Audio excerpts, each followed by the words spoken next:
పరంపరలో కృత యుగంలో దక్ష ప్రజాపతిగా జన్మించి అమ్మవారిని దాక్షాయణిగా తన కూతురుగా జన్మింపజేసుకొని ఆనందపడ్డారు. అప్పుడు తామసాక యజ్ఞం చేశారు. ఆ తర్వాత త్రేతాయుగంలో రాజసిక యజ్ఞం చేసి ఆయన పర్వతరాజుగా జన్మించి అమ్మవారిని ఆదిశక్తిని పార్వతీదేవిగా కూతురిగా జన్మింపజేసుకొని మహదానందపడిపోయినారు. ఆ తర్వాత ద్వాపర యుగంలో అతను ఇక తపస్సు చేస్తూ ఉన్నారు. ధర్మనందనుడుగా ఉన్నారు. ఆ ధర్మనందనుడుగా ఉన్నప్పుడు తపస్సు చేస్తున్నప్పుడు ఇక అయిపోతుంది, యుగం అయిపోతుంది, ఇంకా అమ్మవారు అవతరించలేదు, అంటే సాక్షాత్తు దర్శనం ఇవ్వలేదు. ఇక ఎంతో తపస్సు చేశాడు ఆయన. తపస్సు చేసి అప్పుడంతా కూడా సాత్వికమైనటువంటి తపస్సు ఆచరించేసరికి అమ్మవారు ప్రత్యక్షమై, ఓ ధర్మనందన ఏం కావాలో కోరుకో అమ్మా, నాకు నీవు కూతురుగా జన్మించాలి. ప్రతి యుగంలోనూ నీవు నాకు కూతురుగా జన్మించుతున్నావు. అయితే ఈసారి నీవు నాకు పరిపూర్ణమైన దేవతగా జన్మించాలి, పరిపూర్ణమైన దేవతగా అవతరించాలి అన్నారు. ఎందుకంటే మనకు ఎంతో మంది దేవతలు ఉన్నారు, లక్ష్మి, దుర్గా, చాముండి కదమ్మా, ఇలాగ దేవతలు. అయితే వీళ్ళందరూ కూడా అవతారాలు స్వీకరించారే కానీ విశ్వరూపాన్ని ప్రదర్శించలేదు. కానీ మన వాసవి మాత జీవిత కాలంలో 3 మార్లు విశ్వరూపాన్ని చూపించింది. అందుకని నేను పరిపూర్ణ అవతార దేవత అంటున్నాను. శ్రీకృష్ణ భగవానుడు ఏ విధంగా అయితే తన జన్మలో 3 సార్లు చూపించారో విశ్వరూపాన్ని, అదే విధంగా అమ్మవారు కూడా 3 మార్లు విశ్వరూపాన్ని చూపించబోతుంది. అందుకని ఆయన ఆ విధంగా కోరుకోవడమే కాకుండా, అమ్మ ఓ తల్లి, నీవు మా వంశంలో జన్మించి నా తండ్రి తరపు 24 గోత్రాల వారిని నీవు ఉద్ధరించాలి. అంతేకాకుండా నా తల్లి తరపున 21 గోత్రాల వారిని ఉద్ధరించాలి. ఆ తర్వాత నా మేనత్త తరం వైపున 10 గోత్రాల వారిని నీవు ఉద్ధరించాలి. ఆ తర్వాత నా సోదరి తరపున 16 గోత్రాల వారిని, నా కుమార్తె తరపున 11 గోత్రాల వారిని, మా పినతల్లి తరపున 8 గోత్రాల వారిని, మొత్తంగా అంటే నా భార్య తండ్రి వంశం పరముగా 12 గోత్రాల వారిని, మొత్తంగా 102 గోత్రాల వారిని ఉద్ధరించే తల్లి నీవు మా వంశంలో జన్మించమ్మా అని కోరుకున్న తప ఫలిత కారణంగానే అమ్మవారు వాసవీదేవిగా ఆ కుసుమశ్రేష్ఠికి జన్మించబోతుంది. ఈయన మహా సామాన్యుడు కాదమ్మా, చాలా గొప్పవాడు. ఎంతో పేరు ప్రఖ్యాతులుండి ఎంతో పుణ్యాత్ములు కుసుమశ్రేష్ఠి వారు. ఆయన జీవ పరంపర ఎలాంటిది అంటే ఆయన వంశ పరంపర చాలా గొప్పది. ఎందుకంటే ఆయన వంశంలో ప్రతి ఒక్కరూ కూడా వారి ఒక్కొక్క చరిత్రను చెప్తూ పోతే చాలా విశేషమైన గొప్ప వ్యక్తులు వారి వంశంలో ఉన్నటువంటి వారు. ఎవరి వంశం అంటే పూర్వకాలంలో అంటే ఊత్వాహుడు అనేటువంటి మహర్షికి శంభుశ్రేష్ఠి, సోమకాంతుడు అని 2 కుమారులు జన్మించారు. ఆ సోమకాంతుని కుమారుడే మాగుడు. ఈయన ప్రతి నిత్యము కూడా యాగములు చేసేవారు.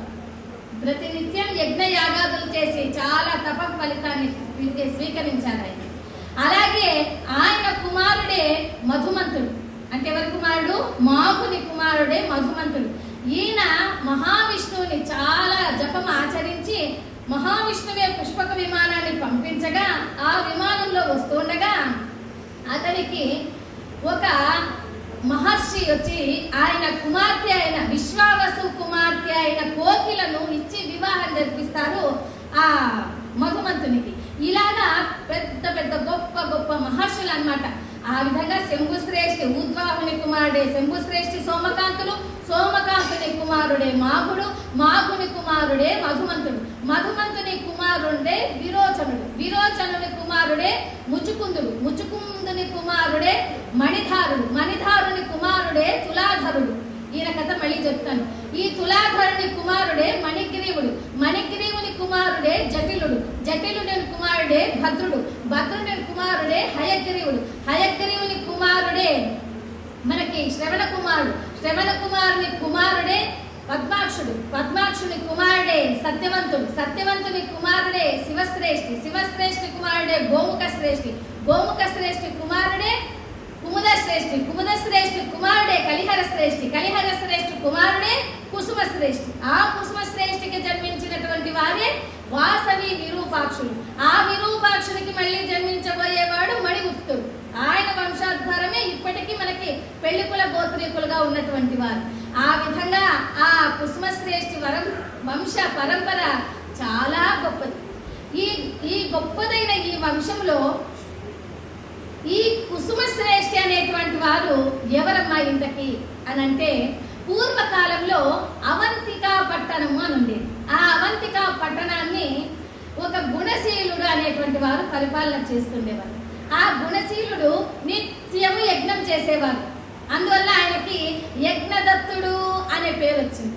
మనకు కూడా ఒకసారి ఇంటి పేర్లు మారుతుంటాయి. ఏ ఊరు నుంచి అయినా ఇంకో ఊరు నుంచి ఇక్కడికి వచ్చారనుకోండి, విజయవాడ వాళ్ళండి, విశాఖపట్నం వాళ్ళండి, ఈ విధంగా అండి, లేదా వంకాయ కూర బాగా చేస్తున్నారు అనుకోండి, పచ్చిపులుసు వాళ్ళండి, వంకాయలు వాళ్ళండి అంటారు, లేదా అలసందల వాళ్ళండి, పెసల వాళ్ళండి, ఇలాగా ఇంటి పేర్లు మనకు కూడా మారుతుంటాయి.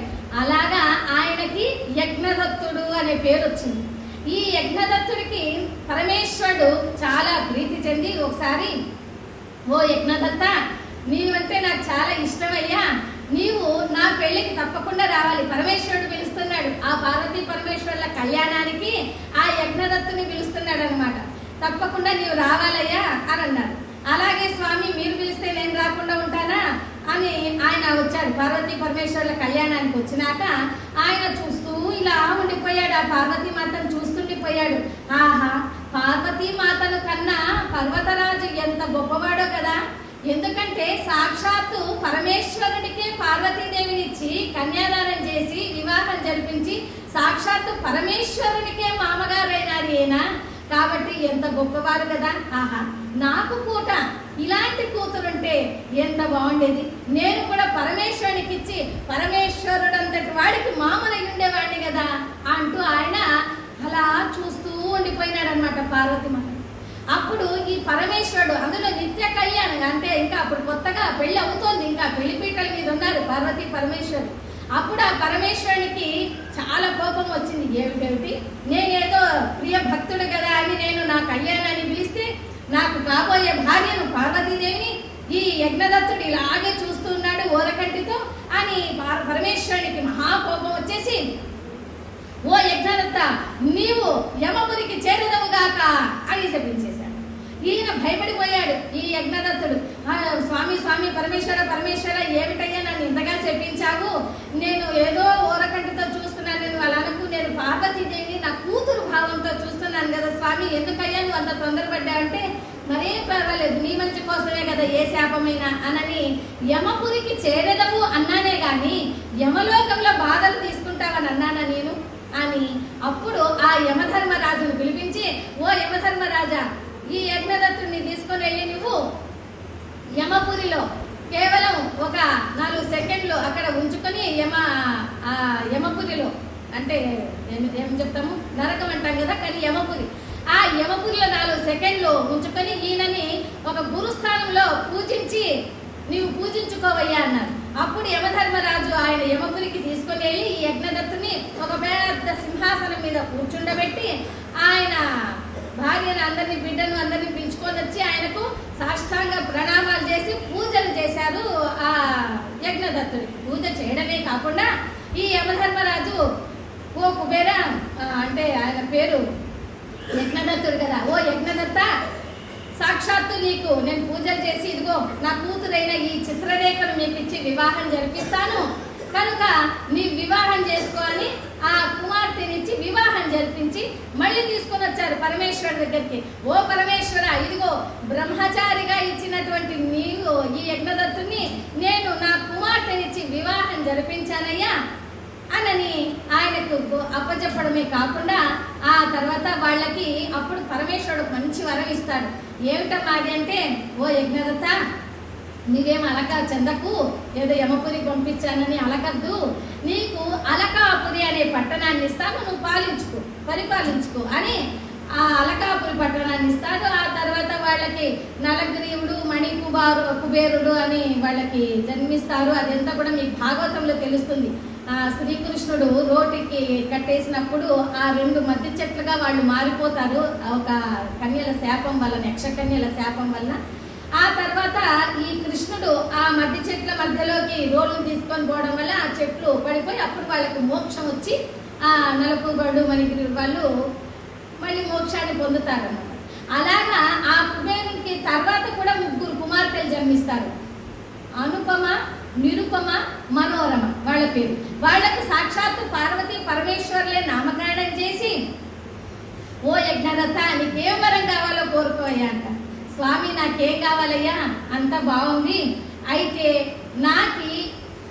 నేను వెంకటేశ్వర స్వామికైనా కూడా అప్పిచ్చేటటి ఓ పెద్ద ధనవంతుడిగా నన్ను తీర్చిదిద్దవయ్యా, నాకు పెద్ద ధనాన్ని ప్రసాదించు అన్నారు. అప్పుడు సరే నీవే కుబేరుడుగా జన్మించదువుగాక అని ఆయనకి పరమేశ్వరుడు వరమిస్తాడు. ఆయనే ఆ యజ్ఞదత్తుడే తర్వాత జన్మలో కుబేరుడుగా జన్మిస్తాడన్నమాట.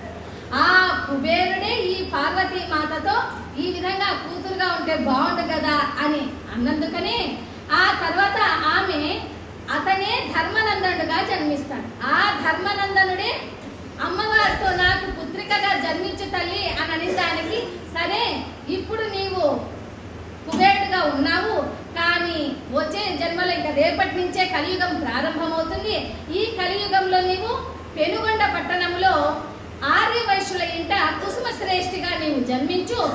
నీ ఇంట నేను వాసవి కన్యగా నేను జన్మించుతాను, నీకు కుమార్తెగా నేను అవతరించబోతాను, ప్రతి యుగంలోనూ నీకు కుమార్తెగానే ఉంటున్నాను అని ఆదిశక్తి వరం ఇవ్వడంతో అప్పుడు మహదానంద చెందిపోతాడు ఈ ధర్మనందనుడు.